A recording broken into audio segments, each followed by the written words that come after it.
Hello everyone and welcome. Today I want to talk about the Mind Upgrade and Mind Crystal system in Entropy Effect. So to access this system, you just come and talk to Neo on the overworld. You'll unlock it right at the start of the game. If you're a new player, you will have to start leveling the system.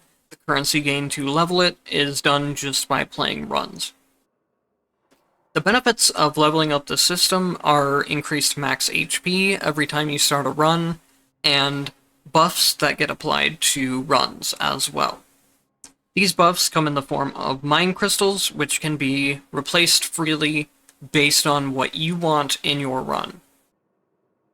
The currency for unlocking Mind Crystals is gained from killing bosses. Now, there is a cap on how many times you can get a crystal from each boss. It is based on each character, though. It's not based on the entire account. So, for example, if you're playing Noelle and you stop getting fragmented minds from killing the first boss, you could still go onto another character like Ragna and start picking up fragmented minds that way, too. So, basically, just what that means is if you're playing the same character all the time and you notice you stop getting fragmented minds, it means it's probably time to start switching around and trying out some other characters for a little bit. If you really don't want to play other characters at all, there is a trading system where you can just buy them instead. I wouldn't really recommend doing that though, because it's a lot less efficient. You'll need the currency that you use to buy these to upgrade Mind Crystals and to upgrade the system itself. So it's something that's there if you want it, but I wouldn't recommend it. Before we go into which Mind Crystals I recommend, I'll talk about the theory behind Mind Crystals and which ones I don't recommend ever taking. So first of all, the way that Mind Crystals are going to work is that they're going to be different for each player based on your player skill level and your entropy settings that you're running. As a couple examples, a player that doesn't have a high amount of skill in the game will find that Mixture Replenishment and Mixture Enhancement are very strong options. Whereas compared to a player that never takes damage, these are just going to be wasted slots. There's never going to be a single set of Mind Crystals that are just better options or a required option for any entropy setting. You can get through any entropy setting in the game with any combination of Mind Crystals. Mind Crystals are here to benefit you in the way that you need out of a run. So for a quick example of how entropy settings can come into play when it comes to Mind Crystals, we'll look at one of the debuffs from entropy settings. And I know this is one that a lot of people struggle with. In every phase, become inflicted with 3 debuffs. Now, if we go back over to our Mind Crystal settings, we can look at Burden Removed. Burden Removed makes it where Rest can additionally remove 3 debuffs. So what this means is that by using a single Mind Crystal slot, we have basically removed any downside that we've got from this option, while also keeping the benefits that we've gotten from reaching 75 entropy. So that is something very important to keep in mind when you're setting up your own Mind Crystal settings. They exist as both a way to either enhance parts of the run that you're struggling with, or deal with certain entropy settings so you can get more benefits out of your entropy settings while also not having to deal with the downsides. Next, I'll talk about the few options out of the Mind Crystals that I don't consider to be worth taking. Most of the healing options in this game are not good at all. So, to explain how the HP system works in this game, it's going to be a little bit confusing, but try to follow along with it. It's a really stupid way of doing healing and HP, but this is why they have done it for some reason. Here you can see that I have a max HP of plus 120%. When I start a run, I'm going to start at 220% total. It's not just going to scale my HP up, it's going to scale my actual health bar, and it's going to scale my total health percent. I'll try to bring up a graphic of a health bar and the percentage as just an example of how that looks like. So what that matters when it comes to for healing effects. For this example, we're going to say that the player has 200% total HP. When looking at something like Perseverance that says it restores you to 90% HP, in that case, it's not going to restore you to nearly your entire full health bar. It's going to be closer to halfway on your health bar.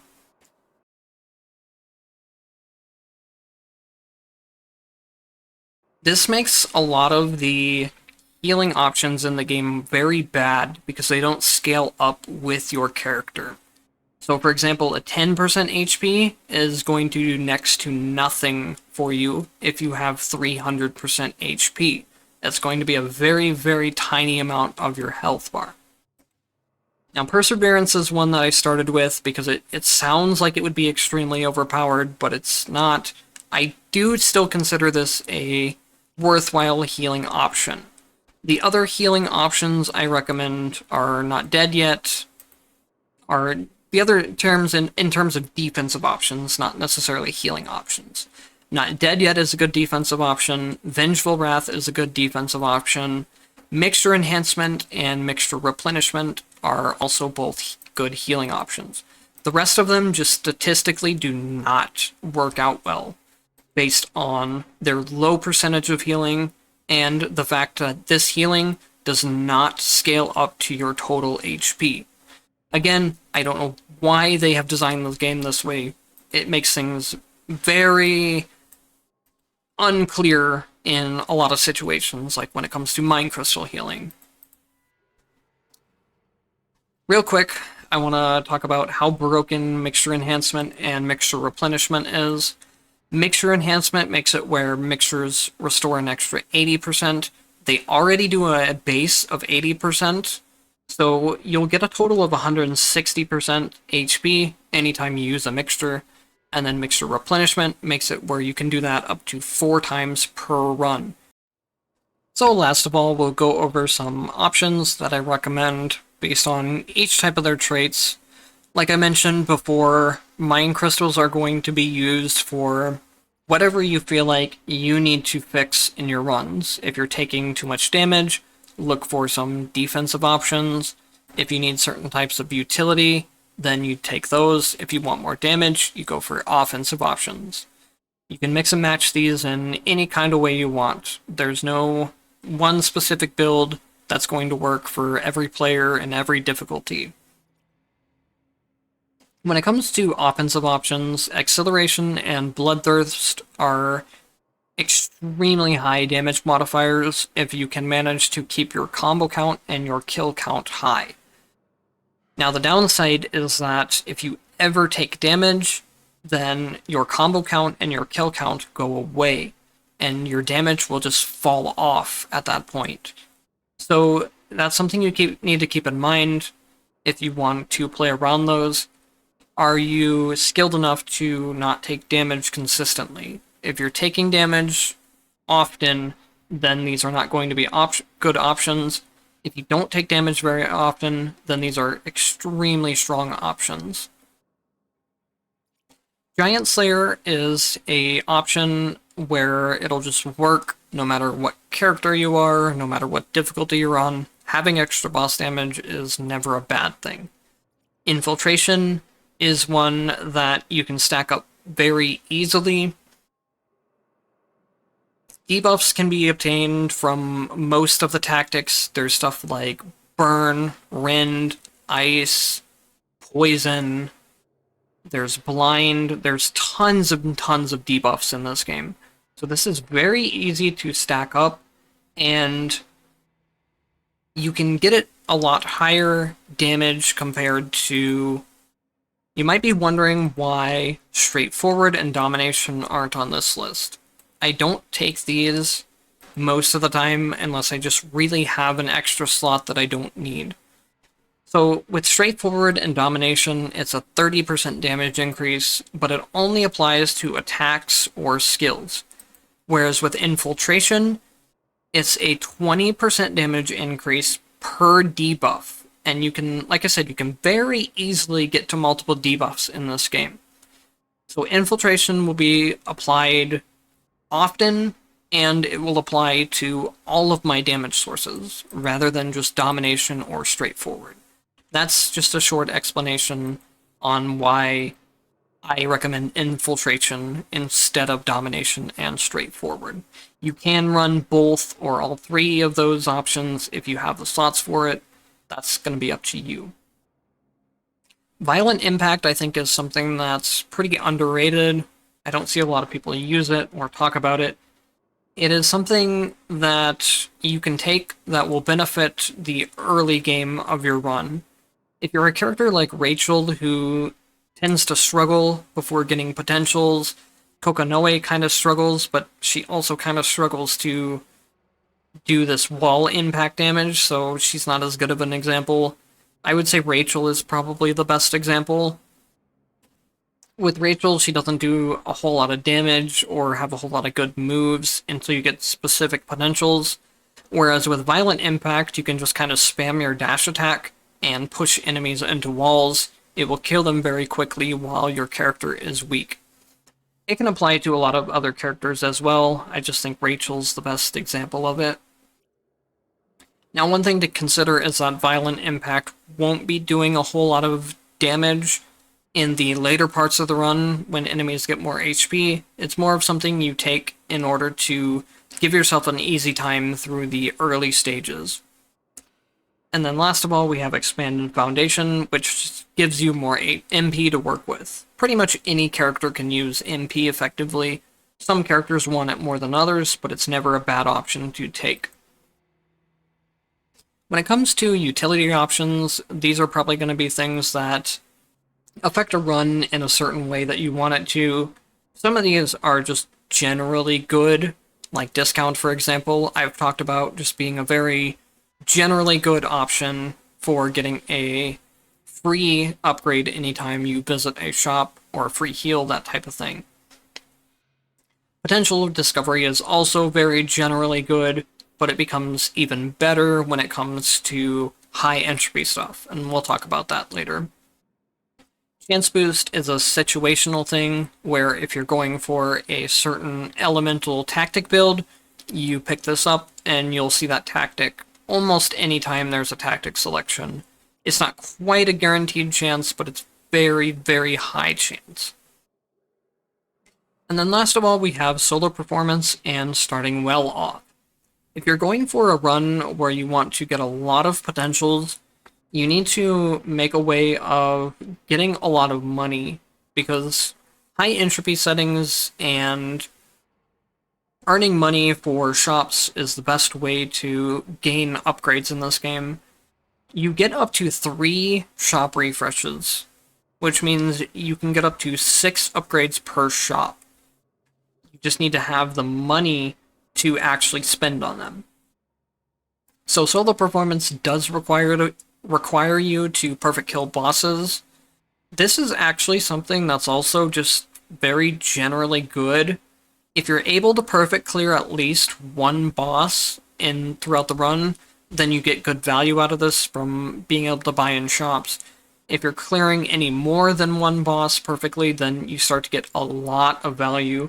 This is one of the strongest mind crystals in the entire game, considering that you can actually use it. Not everyone will be able to perfect clear bosses, and that's fine. It's not something that's ever required to clear any entropy setting. It's just extremely strong for people that can use it. Starting Well Off gives you extra bonus starting EP. So what this does for your runs is usually let you buy an extra upgrade or 2 if you're getting shops in Area 1. Whereas you wouldn't have enough money to do that otherwise, since you wouldn't be able to start building up a lot of money yet. And having an extra potential or 2 before the boss fight can make such a big difference when it comes to you're having a good character moveset to fight the boss or having a bad character moveset.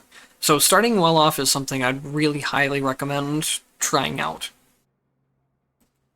When it comes to defensive options, we've pretty much already talked about how healing works in this game, and this is just going to mostly be the options that don't strictly suck, to put it bluntly. Most of the healing options suck, but these are all completely viable options. I'm not going to go into details with those since I've already pretty much done that before. Last of all, I'll show off a couple of builds that I've put together. I'm not going to go into a whole lot of details on these because of the fact of what I said before about you want to be making builds around what you're struggling with instead of just trying to copy a build that someone else has given you. But I do want to show the theory behind how I've set up different builds. So the new player build is basically just around as much healing you can get as possible, and then two options, the shop discount and the elite enemies, are always going to be strong no matter what build you put them into, so I went for them early, and then I just had them for my later builds. Another option you could put into a new player build is the option that gives you more AP every time you clear a space. That'll help you with getting your mind crystals upgraded and upgrading your upgrade level itself to where you get more HP. The 100 entropy build mostly focuses around dealing with the debuffs that I find the most annoying from 100 entropy. So that's in every phase you get debuffed. When selecting potentials, there are less options, and the killing elite enemies and rest spaces recovers less HP. I have one tactic, or one mind crystal to deal with each of those. I have the mixture healing and the mixtures restoring extra to deal with the reduced healing. I have rest removing debuffs to deal with the debuffs, and then I have potential refreshes to deal with having less potential options to select from. The final build is what I use for Mind Challenge and Mind Trial building characters. This is one where it's the only time I could say you want to copy it a lot more specifically, but even then, the only three that you really need to copy are when killing an elite enemy without taking damage, you get exchange points, the initial exchange points, and the shop discount. The other three could be changed around. The shop discount and the exchange point related ones are required because getting the most potentials out of a character involves visiting the shop and getting the most you can out of each shop. Like I said before, if you have the 75 entropy bonuses, you can use the shop 3 times in a row, thanks to the refreshes you get. So that's up to 6 upgrades that you can get per shop, considering that you have the money to do that. And with this, plus some buffs you can pick at the start of the run, you can make a lot of money throughout the run. I have an entire guide on that too. I'll link that in the description. That'll be it for this one. Thank you guys for watching, and I'll see you in the next one.